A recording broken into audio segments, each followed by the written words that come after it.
آج محترم عمران خان صاحب کی تاریخ تھی جو چیف جسٹس اسلام آباد ہائی کورٹ کی ڈویژن بینچ کے پاس لگی ہوئی تھی. 12 بجے کا ٹائم تھا. 12 بجے سے ہم 1:45 بجے تک بیٹھے رہے اور پسینے میں شرابور ہو کر بیٹھے رہے. کبھی ایسا نہیں ہوا کہ بالا عدالتوں میں وقت دیا جائے اور اس وقت کے برعکس جو ہے یہ میجسٹریٹوں میں تو ہوا کرتا تھا کہ چیمبر میں ریٹائرنگ روم میں بیٹھ کے چائے پیتے رہتے تھے یا ٹی وی دیکھتے رہتے تھے. ہائی کورٹوں میں کبھی ایسا نہیں ہوا تھا. میں نے شکایت بھی برملا کی, اگرچہ چیف جسٹس صاحب نے اس کی معذرت کی, لیکن میں نے کہا جی یہ کٹسیز ختم ہو گئی ہیں. ہم آپ کی عزت کرتے تھے, آپ کو ہمارا عزت بھی ملحوظ ہونی چاہیے. ہم پسینے سے شرابور ہو کر جو ہے یہاں 2 گھنٹے سے بیٹھے ہوئے ہیں اور آپ نے جو ہے ٹائم دے کے ابھی نہیں آئے. اور پھر میں نے ان کو بتایا کہ خان صاحب کے ساتھ یہ ایڈیشنل سیشن جج جیل میں جا گیا ہے انسپیکشن کرنے کے لیے, اور اس نے لکھا ہے کہ خان کے کمرے کے باہر جو ہے وہ لگا ہوا تھا کیمرہ لگا ہوا تھا, جو ان کو نہانے کی جگہ اور جو ان کو انخلاء کی جگہ تھی وہ کھلی تھی. یعنی شرمناک جو ہے, شرم آنی چاہیے ان کو کہ ایک کوئی بھی ہو, سابقہ وزیر اعظم ہو یا کوئی بھی پریزنر ہو, کیا اس کی آپ اس طرح سے پرائیویسی میں کیمرے نکال کے اس کو نہاتا دیکھیں یا وہ اپنا انخلاء کے لیے جائے اور آپ اس کی جو ہے اس طرح سے تصویریں کیمرے میں دیکھتے پھریں. یہ آج تک نہیں ہوتا دنیا میں, یہ ہو رہا ہے عمران خان کے ساتھ. اور پھر اس نے کہا کہ ایڈیشنل سیشن جج نے رپورٹ دی ہے جو میں نے آج پیش کی ہے اس عدالت میں, عدالت عالیہ میں, اور اس نے کہا ہے کہ انہوں نے مجھے شکایت کی تنگی کی ساری. اب اندازہ کیجئے گا حکومت اس کو بیٹر کلاس دے رہی ہے. جو سزا ہے وہ سمپل امپریزنمنٹ ہے, مشقتی سزا نہیں ہے, سادہ سمپل امپریزنمنٹ ہے جو سزا دی ہے. اور اوپر تو رہا یہ کہ اس کو بیٹر کلاس دی ہے اس لیے کہ وہ اسٹیٹس کے مطابق دیتے ہیں. وہ سابقہ وزیر اعظم ہے اور ایسی جگہ پہ اسے رکھا ہوا ہے اٹک جیل میں جو جانوروں لائق بھی نہیں ہے جہاں رکھا جائے. تو یہ جو ہے میں نے اس کو دی ہے, بتائی ہے اس کو. اور کل میں نے خان سے ملنا بھی ہے اس لیے کہ ان کی طرف سے ایک ریکویسٹ آئی تھی کہ آپ ضرور پلیز ملیے گا. تو میں نے آج ان کو بتایا ہے, جو چیف صاحب نے اجازت تو دی ہے. آج جب شروعات ہوئی بحث کی تو وہ وکیل صاحب آ گئے ایک مدعی کی, پتہ نہیں اس کے لیے کون انتظار کر رہا تھا.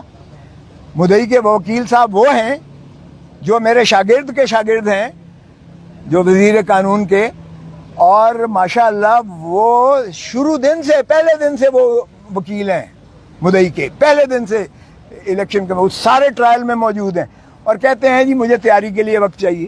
تو جج صاحب نے کہا بھائی تم تو خود بیچ میں رہے ہو, 2 ہفتے چاہیے مجھے. میں نے کہا سبحان اللہ, جب ہم نے مخالفت کی تو کہتا ہے 10 دن دے. تو پھر میں نے کہا جناب جج صاحب بہت اولیاء, اس دن جب میں نے پہلے دن آپ کو بحث کی تھی, آپ نے اپیل سماعت کے لیے منظور کی تھی, اسی دن آپ کو معطل کر دینی چاہیے تھی سزا, اسی دن آپ کو سسپینڈ کر دینی چاہیے تھی سزا. پھر بھی آپ نے باوجود نوٹس دیا شارٹ ڈیٹ کے لیے, اور وہ تب اس لیے نہ لگ سکا کہ آپ بوجہ علالت چیف جسٹس صاحب بیماری کی وجہ سے عدالت نہیں کر پا رہے تھے, جس وجہ سے تساہل ہو کر آج لگی تھی. میں نے کہا جی یہ تو نہیں ہو سکتا, اس لیے کہ یہ آپ میری زندگی کا حق مجھ سے چھینا لیں, جو اللہ کے ہاتھ دی ہوئی ایک انعام ہے انسان کو, اور آئین میں اس کا تحفظ کیا گیا ہے, آئین میں اس کا تحفظ کیا گیا ہے. اور یہ ہر دن ہر لمحہ جو میرا گزر رہا ہے یہ میری زندگی سے کاٹ رہے ہیں آپ, جس کا کسی دنیا میں کسی شخص کو, کسی عدالت کو اختیار نہیں ہے, کیونکہ یہ بنیادی حقوق سے متصادم ہے. اور میں نے کہا جی یہ دیکھیں کہ فساد کی سب سے بڑی جڑ, اس سارے گناہ کی جو ایک شاخسانہ ہے وہ تو ہے الیکشن کمیشن آف پاکستان, جس نے یہ فیصلہ دیا کہ عمران خان جو ہے وہ 62-63(1)(p) میں یہ ڈسکوالیفائی ہو گئے ہیں, یہ نااہل ہو گئے ہیں, اور آگے لکھ دیا کہ ان کے خلاف جو ہے فوجداری مقدمہ بھی قائم کیا جائے. اچھا اب اندازہ کریں کہ وہ آرڈر لاہور ہائی کورٹ میں چیلنج ہوا اور اس میں ایڈمٹ ہو گیا ہے, اور اس میں کہا گیا کہ کوئی اس کے خلاف کارروائی نہیں کی جائے گی, کوئی کارروائی نہیں کی جائے گی اس کے پاداش میں. اور دیکھیں کتنے کھلے ننگے طور پر اس کا پروسیکیوشن بھی ہوئی اور سزا بھی ہوگی. اور پھر میں نے کہا جی آپ جورسڈکشنل انکیپیسٹی ہے, اس عدالت کو اختیار ہی نہیں تھا ایڈیشنل سیشن جج کو یہ کیس سننے کا, اس لیے کہ سیکشن 193 CRPC کہتا ہے کہ کوئی سیشن کورٹ براہ راست کوئی کیس نہیں سن سکتا, وہ میجسٹریٹ کے پاس جاتا ہے, میجسٹریٹ ریفرل کرتا ہے 193 میں کورٹ آف سیشن اگر ہو. اور میں نے 2022 سپریم کورٹ منتھلی ریویو کا حوالہ دیا ایگزیکٹ اسی نقطے پر انہوں نے سیشن کے آرڈر کو سیٹ اسائڈ کر دیا ایگزیکٹ اسی پر. تو پھر میں نے کہا جی یہ تو سارا ٹرائل ہی جو ہے غیر آئینی ہے اور یہ اس کی سزا جو ہے وہ کالعدم ہے اور یہ نان ایسٹ ہے. پھر میں نے کہا جی دوسری بات یہ ہے کہ یہ کمپلینٹ جو مدعی کیا گیا ہے ڈسٹرکٹ الیکشن آفیسر وہ کر ہی نہیں تھا سکتا کمپلینٹ جو ہے یہ الیکشن ایکٹ کے تحت, کیونکہ اس میں election commission of Pakistan complaint کر سکتی ہے یا الیکشن کمیشن آف پاکستان کسی کو ڈیلیگیٹ کر سکتی ہے. یہاں سیکٹری الیکشن کمیشن نہیں ہے, سیکٹری وہ ایک ملازم ہوتا ہے, وہ کمپلینٹ جو ہے کر رہا ہے وہ کیسے کر سکتا ہے, نہ اس کو کوئی ڈیلیگیشن ہے.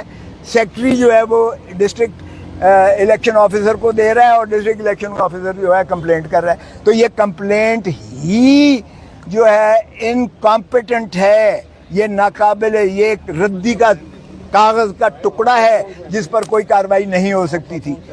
اور پھر میں نے کہا جی اس میں بھی لکھا ہوا ہے 120 دنوں کے جو ڈیکلریشن جو فارم, یہ مجھے کوئی توشے خانے کی سزا نہیں دی گئی, یہ سزا اس چیز کی دی گئی ہے کہ آپ نے جو ڈیکلریشن دیا ہے, ہر MNA دیتا ہے, میں خود 10 سال دیتا رہا ہوں, 31 دسمبر کو دینا پڑتا ہے, اور وہ 30 جون پچھلے سال کا جو آپ کے محاصل ہوتے ہیں, جو آپ کے ایسٹس اینڈ لائبلٹیز ہوتی ہیں, اس کا آپ ایک گوشوارہ دیتے ہیں الیکشن کمیشن آف پاکستان. تو وہ الیکشن کمیشن آف پاکستان کے اس ڈیکلریشن سے 120 دنوں کے اندر جو ہے کمپلینٹ ہو سکتی ہے. یہاں تو کئی سالوں کے بعد کمپلینٹ ہو رہی ہے, تو یہ زائد المیعاد بھی ہے. تو میں نے کہا جی میرٹ کو بھول جائیں, میرٹ بھی اگر جائیں گے تو اس میں بھی میں نے ہر چیز ایکسپلین کی ہوئی ہے, ڈھیلے کی اس میں کوئی ایسی نہ تو خزانے کا معاملہ انوالو ہے. اور پھر میں نے خواجہ آصف کے سپریم کورٹ کا حوالہ دیا. خواجہ آصف جو بڑا دھنتر بنتا ہے اس وقت, وہ ملازم تھا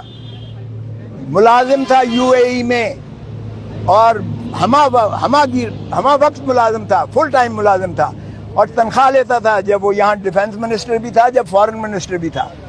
اور اس کو جب نااہل کیا ہائی کورٹ نے, تو سپریم کورٹ نے یہ کہہ کر اس کو جو ہے کر دیا کہ جی وہ ہر نااہلی, ہر چیز کی جو ہے اندراج ذکر نہ کرنا ڈیکلریشن میں, وہ کرپشن نہیں ہوتی ہے.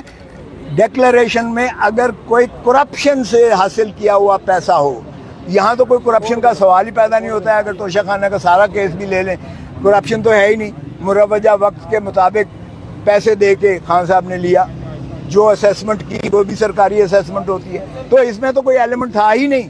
تو میں نے کہا جی یہ آپ دے لیں, اور یہ میں ایک دن بھی میں آپ کو تاریخ دینے کے حق میں نہیں ہوں, کیونکہ ہمارے اوپر بہت زیادہ پریشر ہے کہ آپ سے یہ نہ سنوائے جائیں کیسز, کیونکہ آپ نے جتنے فیصلے کیے ہیں آپ نے سارے عمران خان کے خلاف فیصلے کیے ہیں, اور جب آپ منظور بھی کرتے تھے تو پھر اسی کے پاس واپس بھیج دیتے تھے. کبھی آج تک ہوا ہے کہ نگرانی ایکسیپٹ کی جائے, ریویژن ایکسیپٹ کی جائے, اور پھر اسی کو کہا جائے کہ تم فیصلہ کرو, جو فیصلہ آلریڈی دے چکا ہے.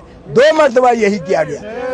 اور پھر میں نے کہا جی کہ اگر آج آپ ملتوی کریں گے تو پھر آج خواجہ حارث نہیں آیا, کل ہو سکتا ہے میں بھی نہ آؤں, کیونکہ ہمارے اوپر پریشر یہ ہے کہ آپ سے نہ سنوایا جائے کیسز, اور آپ اس لیے کہ بائسڈ ہیں. ایک طرف تو آپ دیکھیں کہ جب اس کی ڈیفنس عمران خان کی اسٹرائک آف کی گئی ہے, صفائی دینے کا موقع اس کو بند کر دیا گیا ہے, اور اس کی جب ہم نے نالش کی تو آپ نے نوٹس دے کے آپ نے پروسیڈنگ سٹے کیوں نہیں کی. اب کیا ہوگا, وہ ریویژن پینڈنگ یہاں پڑی ہوئی ہے, تو کیا ریویژن اس کا کیا اچار بنائیں گے؟ آپ نے اس کو تو انعام دے دیا, اس ایڈیشنل سیشن جج کو اگلے ہی دن لندن میں بھیجا گیا ہے.